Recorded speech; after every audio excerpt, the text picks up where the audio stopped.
छोटू आ गया तू। ला जल्दी से मुझे मेरा पिज्जा दे दे, मुझे बहुत तेज भूख लग रही है।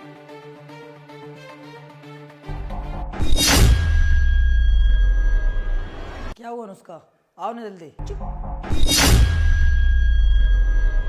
अरे छोटू ला मुझे मेरा पिज्जा दे दे। ये लीजिए मैम। लेकिन मैम हमारी कंपनी में ना एक बढ़िया सा ऑफर चल रहा है, अगर आप चाहें तो उसको ले सकती हैं। छोटू वैसे क्या ऑफर चल रहा है कंपनी में?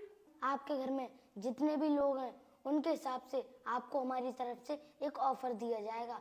वैसे कितने लोग हैं आपके घर में? छोटू मेरे घर में तो मैं अकेली हूँ। अरे मैडम आप एक बार देख लीजिए, क्या पता घर में और कोई हो। छोटू मैं इस घर में तो मैं और मेरे पति रहते हैं और पति गए ऑफिस, तो मेरे अलावा कोई और दिख रहा है क्या तुझे? हाँ मैडम आप सही बोल रही हो, मुझे और कोई तो नहीं दिख रहा आपके घर में। ठीक है कोई बात नहीं, मैं अब चलता हूँ। लेकिन छोटू वो ऑफर मैम आपको हमारी कंपनी की तरफ से बाद में दिया जाएगा। रुक छोटू, मुझे ना तेरी सर्विस बहुत अच्छी लगी, क्योंकि तूने टाइम पर पिज्जा ला के दिया है, इसलिए मैं तुझे टिप देना चाहती हूँ।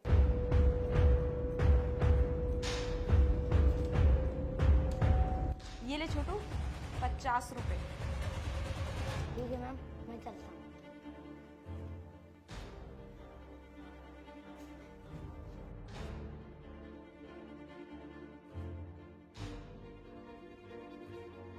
यार आज तो बाल बाल बच गए। मुझे लगता है मेरे पति को मुझ पे शक हो गया है। हाँ यार तुम बिल्कुल सही बोल रही हो, इसीलिए तुम्हारे पति ने उस डिलीवरी बॉय की जेब में माइक रखा था। हाँ यार अब ना आज के बाद तुम मेरे घर पर मिलने के लिए मत आना, हम ना बाहर ही मिल लिया करेंगे। और सुनो तुम मुझे कॉल भी मत करना, मैं अपने फ़ोन से ना तुम्हारा नंबर भी डिलीट कर दूंगी। जब मेरा मन किया करेगा तब मैं तुम्हारे पास कॉल कर लिया करूंगी, ठीक है? लेकिन यार बाहर तो तुम मुझसे तब मिलने आया करोगी ना जब तुम्हारे पास टाइम हुआ करेगा, और तुम्हारे घर पर तो मैं कभी भी मिलने के लिए आ सकता हूँ। लेकिन यार अब हम उस तरीके से नहीं मिल सकते। और हाँ तुम ना अभी के अभी चले जाओ मेरे घर से, क्योंकि मेरा पति कभी भी घर आ सकता है। ठीक है जा रहा हूँ मैं, लेकिन फ्री होते ही मुझे कॉल कर लेना। ठीक है ठीक है बाय। बाय।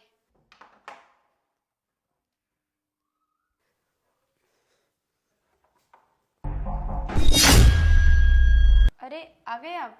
हाँ अनुष्का, ये कमरे में से परफ्यूम की स्मेल कैसी आ रही है? कोई मर्द आया है क्या घर में? नहीं नहीं, ये आप कैसी बातें कर रहे हो? परफ्यूम? अरे हाँ वो डिलीवरी बॉय आया था ना, बच्चा, शायद वो लगा के आया होगा। लेकिन डिलीवरी बॉय परफ्यूम क्यों लगाएगा? मुझे ऐसा लग रहा है कि घर में कोई आया है। नहीं तो कौन आएगा? लेकिन तुम इतना घबरा क्यों रही हो? जब कोई घर में आया ही नहीं है तो फिर तुम्हें घबराने की क्या जरूरत है? मैं कहाँ घबरा रही हूँ, मैं तो बिल्कुल ठीक हूँ। अच्छा ये सब छोड़ो, तुम पहले ये बताओ मुझे कि तुम मुझसे कितना प्यार करती हो। रोहित ये तुम कैसी बातें कर रहे हो? बीवी हूँ मैं तुम्हारी, और अपनी जान से ज्यादा प्यार करती हूँ मैं तुम्हें, और तुम्हारे सिवा किसी और दूसरे मर्द को देख भी नहीं सकती मैं। अनुष्का रिएक्ट तो तुम ऐसे कर रही हो जैसे कि मैं तुम्हारे बारे में कुछ जानता ही नहीं हूँ। जो तुम्हारा बॉयफ्रेंड इस घर में आया है ना, उसके बारे में मैं सब कुछ जानता हूँ। कैसा दिखता है, क्या करता है, और कैसे कपड़े पहने हुए थे उसने, सब कुछ देख लिया है मैंने अपनी आंखों से। तुम मुझे बेवकूफ बनाना चाहती हो? रोहित तुम गलत समझ रहे हो, ऐसा मैं कुछ भी नहीं करती। और मेरा बॉयफ्रेंड तो कोई भी नहीं है, और घर पर कोई भी नहीं आया। बस अनुष्का अपनी ये बकवास ना बंद करो। उस डिलीवरी बॉय ने ना तुम्हें सिर्फ माइक के बारे में बताया था कि मैंने उसकी जेब में माइक डाल रखा है, लेकिन उसको भी नहीं पता कि उस माइक के अंदर में एक छोटा सा कैमरा भी लगा हुआ था जो तुम दोनों की ना सारी एक्टिविटी कवर कर रहा था। और तभी मैंने उस कैमरे में सारी एक्टिविटी देख ली कि तुम्हारा बॉयफ्रेंड उस समय ना इस कमरे में ही था जब वो डिलीवरी बॉय तुम्हें पिज्जा देने के लिए आया था। आज ना मैं अपनी बीबी को रंगे हाथों पकड़ कर ही रहूंगा कि वो मेरी पीठ पीछे किस किस लड़के को घर पर बुलाती है। चलता हूँ अब घर के अंदर। अरे ये सर की कॉल क्यों आ रही है मेरे पास? हाँ सर, वो मैं थोड़े काम से ना घर आ गया था। क्या मुझे अभी कंपनी आना होगा? सर मैं आधे घंटे में कंपनी पहुंचूं क्या? अभी आना है सर?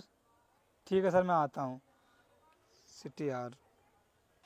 साहब ये मकान नंबर 102 कौन सा है? 102? 102 नंबर घर तो मेरा है।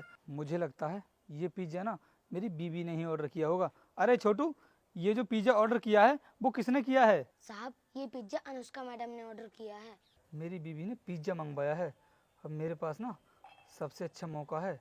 ऐसा करता हूँ, इसको ना माइक लगा कर दे देता हूँ, जिससे कि अगर उस घर में कोई भी होगा तो उसकी आवाज़ ना उस माइक में रिकॉर्ड हो जाएगी। छोटू, मैं ना तेरी जेब में एक माइक डालकर भेज रहा हूँ, जिससे कि मैं अपनी बीवी की हर खबर को नोटिस कर सकूँ। ये माइक तू लगा ले और उसके बाद ये पिज्ज़ा डिलीवर कर देना, ठीक है? ये रहा माइक, अभी लगा देता हूँ तुझे। ये ले, आराम से जाना, ठीक है? मैं चलता हूँ। और हाँ, तुम उस डिलीवरी बॉय को 500 रुपये का नोट दे करके क्या बोल रही थी कि छोटू ये ले 50 रुपये, मुझे तेरी सर्विस अच्छी लगी, इतना अच्छा नाटक कर लेती हो तुम। आज पता चला है मुझे तुम्हारी हकीकत के बारे में। और अभी तुम क्या बोल रही थी थोड़ी देर पहले कि मैं तुमसे बहुत प्यार करती हूँ, तुम्हारी बीवी हूँ, अपनी जान से ज्यादा प्यार करती हूँ और दूसरे मर्द को तुम्हारे सिवा देखती ही नहीं हूँ। तो फिर अनुष्का, ये सब क्या है? मेरी पीठ पीछे तुम गैर मर्द को इस कमरे में बुला रही हो, क्या है ये सब? रोहित, मुझे माफ कर दो, मैं आज के बाद ऐसा कभी नहीं करूंगी। उस टाइम मैं बहक गई थी, उस लड़के ने ना मुझे बहका दिया था, तो मैं उसके बहकाए में आ गई थी। रोहित, मैं आज के बाद ऐसा कभी नहीं करूंगी, मुझे माफ कर दो। अनुष्का, बहकता वो इंसान है जिसको किसी चीज की समझ नहीं होती, और तुम तो अच्छी खासी समझदार हो। तुम्हें पता है, तुम्हें टाइम देने के लिए मैंने दूसरी कंपनी ज्वाइन नहीं की जो मुझे दूसरे शहर में अच्छा खासा पैकेज दे रही थी। तुमने बोला था कि मैं तुम्हारे साथ रहना चाहती हूँ, तुमसे 1 मिनट दूर नहीं रह सकती। बस इसीलिए तुम्हें टाइम देने के लिए मैंने उस कंपनी को ज्वाइन नहीं किया, और हर समय मैं तुम्हारे साथ रहता हूँ। और फिर भी तुमको ये सब करने की जरूरत पड़ गई। क्या कमी रह गई थी मेरे प्यार में जो तुमको ये सब करना पड़ गया? देखो अनुष्का, तुमने ना आज अपनी सारी हदें पार कर दी हैं। अब तुम ना मेरे साथ रहने के लायक ही नहीं हो। मैं तुम्हारी शक्ल देखना तक पसंद नहीं करता। अभी के अभी मेरे इस घर में से निकल जाओ। रोहित, नहीं, मैं कहाँ जाऊंगी? मेरा तुम्हारे सिवा इस दुनिया में कोई है भी नहीं। क्या कहा तुमने कि मेरे सिवाय तुम्हारा इस दुनिया में कोई भी नहीं है? अरे है ना वो जो अभी तुमसे मिलकर गया था, उसी के साथ में रहना तुम। निकलो मेरे घर से अभी कभी। रोहित, मेरी बात सुन लो एक बार। मुझे कुछ नहीं सुनना, निकलो यहाँ से।